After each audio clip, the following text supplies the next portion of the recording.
Estatuto da Criança e do Adolescente, o ECA, completou este ano 27 anos. Que avaliação a gente pode fazer até agora do trabalho que foi realizado? Até porque todos os outros conselhos de criança e adolescente nasceram a partir da criação do Estatuto. O que foi feito nesse tempo todo? É sobre isso que nós vamos conversar no programa de hoje. E quem veio aqui comigo para conversar sobre isso é a Janicelma Fernandes, que é presidente do Conselho Municipal de Defesa da Criança e do Adolescente. Bom dia. Bom dia, Elda. Seja muito bem-vinda ao nosso programa. Obrigada. 27 anos já, a gente pode dizer que já está adulto, já está quase adulto, é um jovem adulto, o Estatuto, né? Que, assim, no primeiro momento, dá para fazer uma avaliação desse trabalho todo, Janicelma? Dá sim, dá para fazer. A gente primeiro precisa compreender que 27 anos é adulto. E assim, primeiro antes, né? Antes desses 27 anos que a gente tinha no país de lei que garantisse. A gente tem a Constituição de 88, que é a Constituição Cidadã, que já garante direito. E aí, em 1990, chega o Estatuto para especificar também, além do direito, mas também a proteção. E nesses 27 anos a gente ainda conseguiu avançar algumas coisas, mas é importante ter claro que muito ainda precisa ser feito. A gente tem uma legislação que ela é bem rica, ela é bem minuciosa de garantir direitos, de proteção, mas a gente precisa entender que muita coisa precisa sair do papel.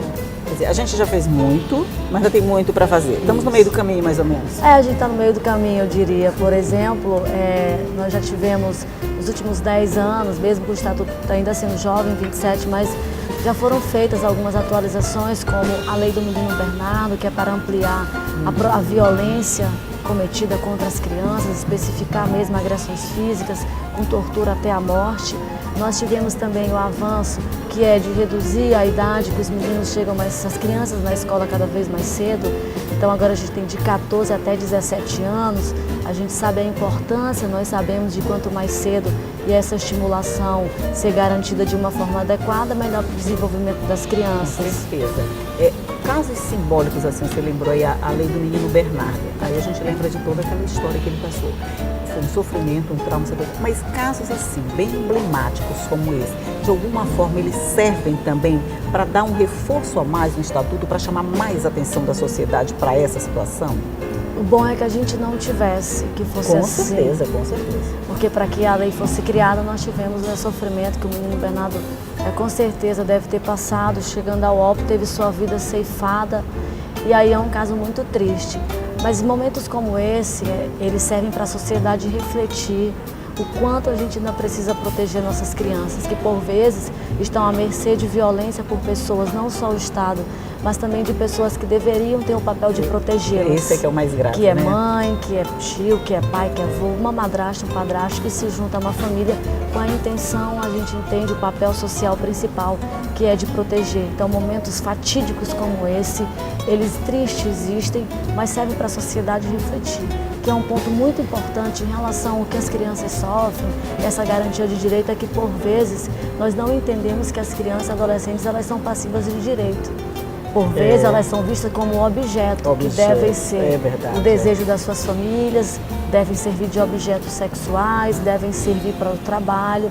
E nós entendemos, e tem dados que provam em relação ao envolvimento do trabalho, o que é o trabalho, as ações educativas da rotina do ambiente familiar, que tem sim um cunho pedagógico e educativo, e que é uma submissão a trabalhos que impedem essa criança de ser criança, que impedem a criança de brincar, de assumir responsabilidades que ela não tem maturidade, o seu desenvolvimento não permite tê-las. E muita gente aproveita, faz a confusão proposital para se aproveitar da situação, com toda certeza. Mas a família, gente, que papel tem a família? Porque quando a gente fala nesses casos, tipo o menino Bernardo, você chamou a atenção para madrasta, padrasto, tio, parente, qualquer pessoa que se junta à família, todo mundo tem a proteção de fazer esse suporte de proteção a essa criança. Mas isso falha muito. Que papel que está tendo a família nesse processo de preservação do Estatuto da Criança e do Adolescente? O Estatuto da Criança e do Adolescente, ele é claro quando ele compartilha o papel do cuidado com a família e o Estado. Então, por vezes, a gente vê na sociedade atribuindo somente ao Estado. E nem sempre é só o Estado, a lei garante que as famílias. E no caso das famílias, o que acontece? A maioria das famílias que nós temos dados de violência praticada pelas famílias são famílias que não tiveram acesso a relações afetivas que a gente, por vezes, compreende que são apenas as faltas materiais. É. E o que ficam marcas no desenvolvimento da psique de crianças e adolescentes é o envolvimento afetivo. As famílias precisam ter condições de permitir esse envolvimento afetivo e que por vezes não foram ensinadas, essas próprias famílias também foram vítimas de violência. Então entra questões psicológicas também, da psique de cada um que está envolvido nessas famílias. Então além de condições sociais, a gente precisa começar a pensar políticas do empoderamento psicológico, da psique, de fortalecimento dessas famílias. Da família. Isso, nem a gente mesmo. vê isso em famílias com alto poder aquisitivo e baixo. Que eu queria dizer, que isso não tem nada a ver, né? Pode ser famílias de gente pobre, de gente rica, de gente com boa educação, de gente sem educação, mas isso não significa nada na hora dessa questão da afetividade. Da afetividade. Nós sabemos, né, estudos hoje comprovam a importância da relação afetiva nos primeiros anos de vida. Quando nós recebemos, nós agora que já estamos adultos, muitas coisas explicam em virtude dessa não afetividade. Hoje a gente vive um momento, eu diria, da sociedade, da prioridade ao ter, ao ser. Às vezes as famílias com poder aquisitivo maior suprem as necessidades de brinquedos, né, boas escolas, as necessidades materiais, o telefone bacana, e aí por vezes não esquece o que fica de fato. Né? Quem de nós, se fizermos uma reflexão agora, vamos lembrar de um presente caro que ganhamos aos 2, 3 anos de idade? Provavelmente não lembraremos exatamente. É verdade. Mas nós Acho lembraremos... que eu não vou lembrar desse presente aí, não. Pois é. Não, então nós lembraremos daquele abraço, daquela noite para dormir no braço da mamãe, no braço do papai, da vovó, aquele carinho também do nosso não. As famílias também se perdem na hora do não. Essa é uma dificuldade moderna, vamos dizer assim, né? As famílias, quando a gente estava falando da família que não tem afetividade a dar, mas tem também o inverso, da criança que se torna o rei dentro da família e que a gente tem dificuldade de dizer não, dificuldade de dar limites. Essa dificuldade de dar limites, ela é um problema moderno ou a gente sempre teve isso, estava meio disfarçado? A gente sempre teve. E a gente vai conversar sobre isso no próximo bloco, porque eu vou fazer um rápido intervalinho e a gente volta logo. Eu volto já já.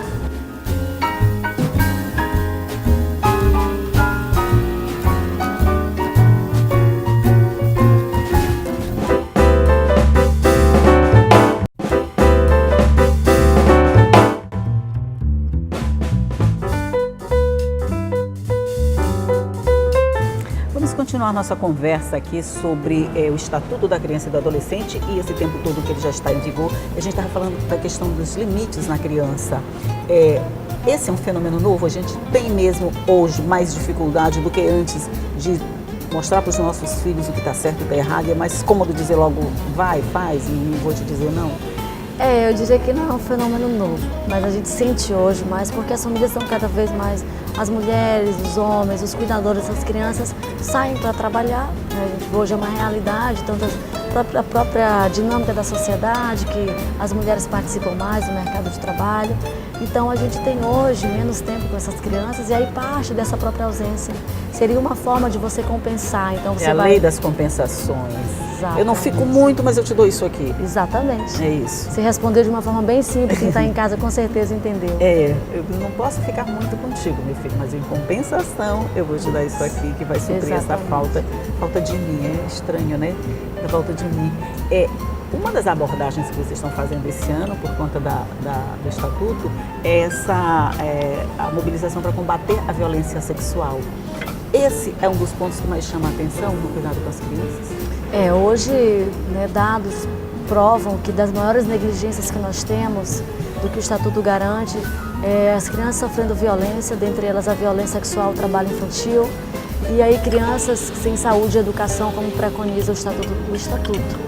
Então a gente, agora no 18 de maio, que é o Dia Nacional que se comemora também, que foi um caso triste que aconteceu, a sociedade se mobiliza para dar um grito. Eu costumo dizer que não é comemoração.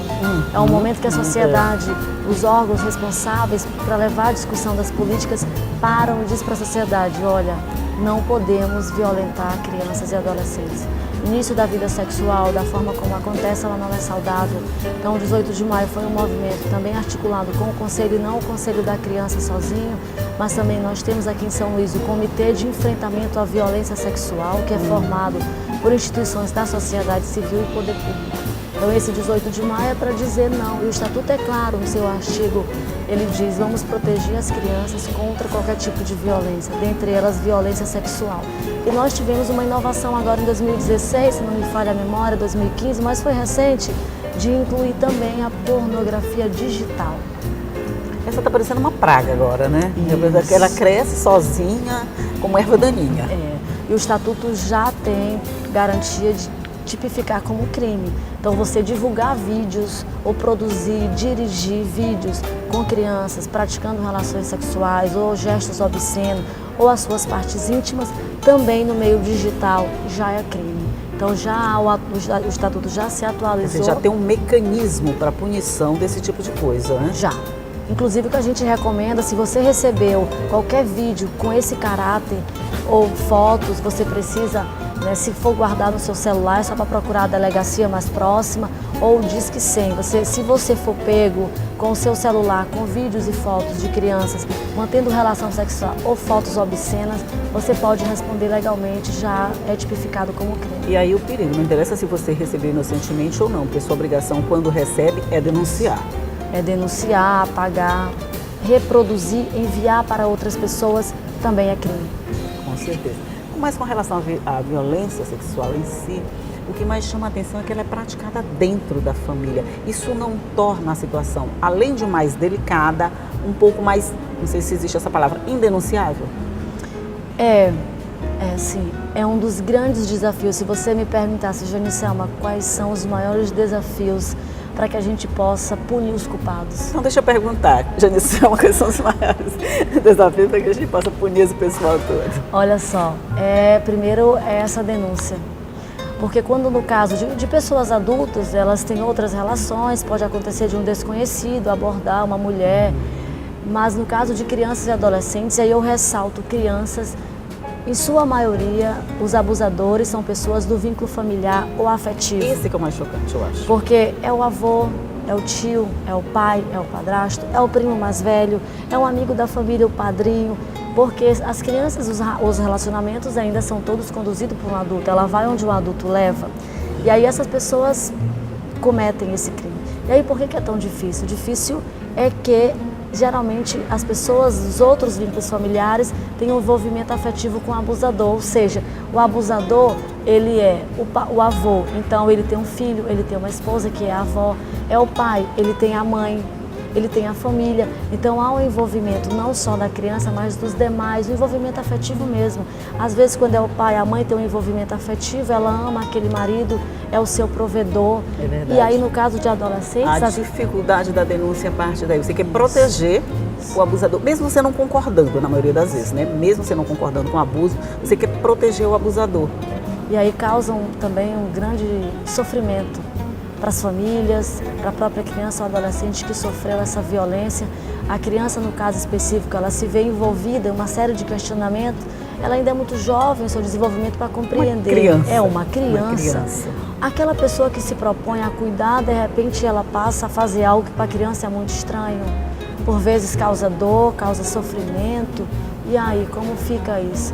Então, ainda a violência sexual é muito grave e precisa ser denunciado. O que a gente diz é para as famílias, para a sociedade, denuncie, faça uma denúncia anônima. Nós temos mecanismo de doação e o Estatuto é claro em garantir a proteção integral e atribuir às famílias e ao Estado esse cuidado, não é só do Estado. Você estava falando aí do avô, do tio, do parente mais próximo. Nesse caso, você está falando basicamente de meninas. As meninas são um alvo preferido, são um alvo mais comum, vamos dizer assim? Em virtude de uma sociedade machista, a gente tem hoje, claro que tem meninos que são violentados, mas em números a maioria são meninas. E aí é reflexo de uma sociedade machista que prioriza uma visão mesmo daquele macho, que não aceita as relações homoafetivas, e aí entram outros preconceitos da própria questão de gênero. Mas a gente tem sim meninos que são violentados sexualmente. Mas a maioria continua sendo meninas. Em dados são meninas, e meninas em sua maioria, meninas negras, meninas das classes mais empobrecidas. Aí a gente já vai pegando outros recortes viés dessa mesma violência, né? Pois é, nós vamos de novo fazer um rápido intervalinho e vamos voltar para continuar falando sobre crianças, estatuto, proteção, todas essas coisas. Volto já.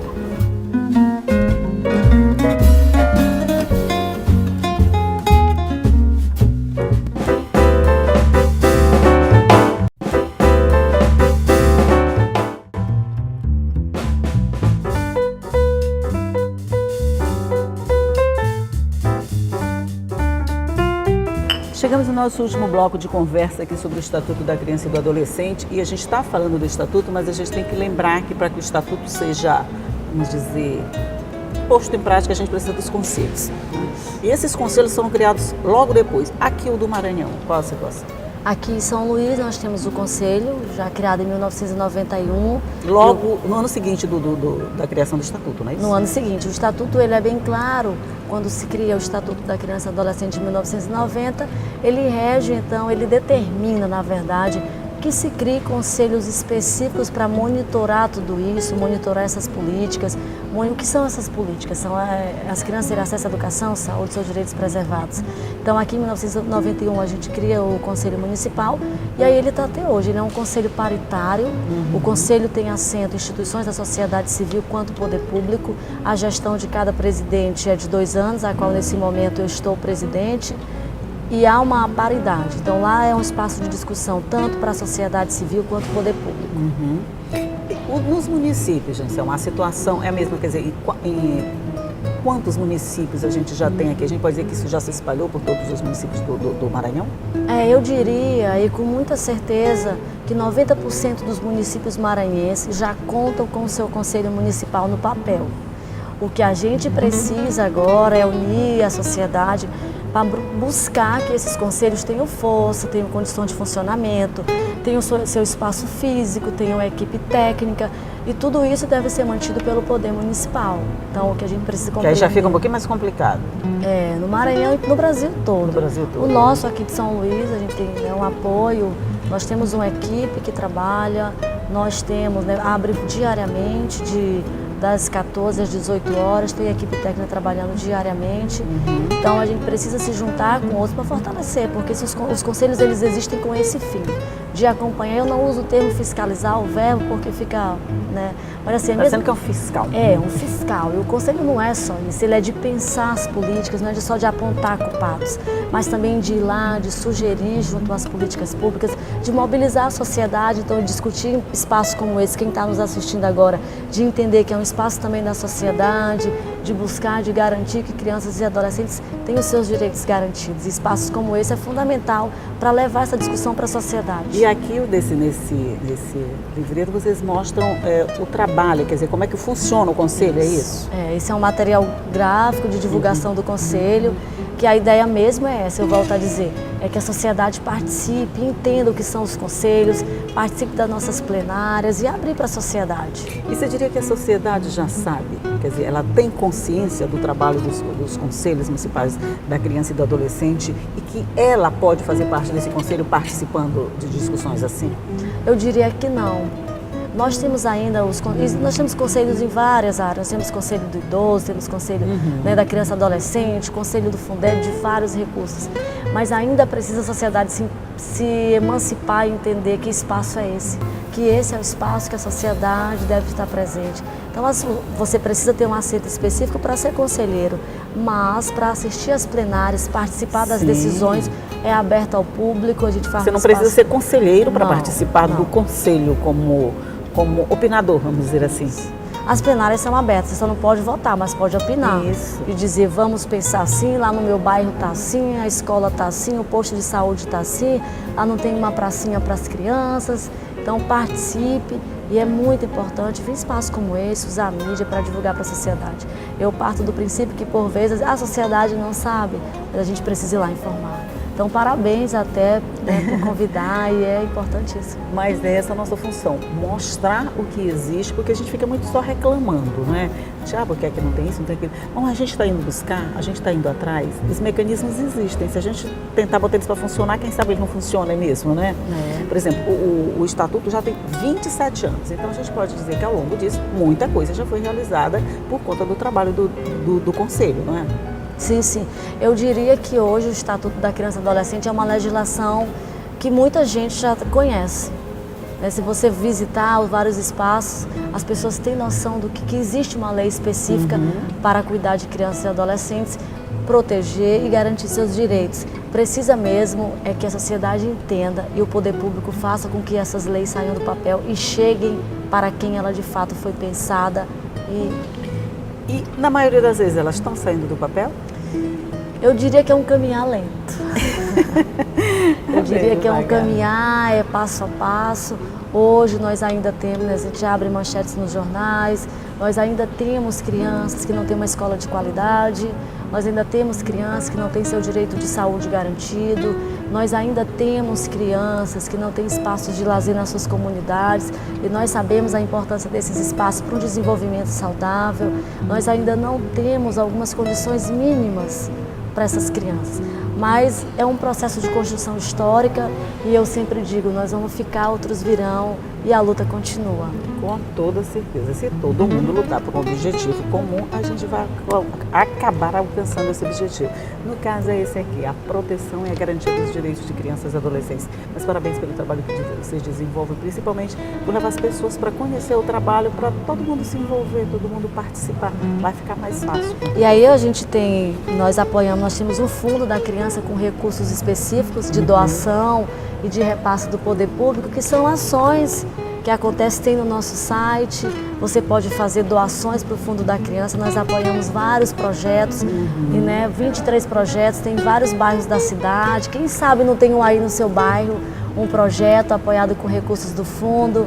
É só a gente procurar que a gente vai encontrar, né? Tem um site também. Tem um site, qual é o site? www.cmdca-sl.org.br.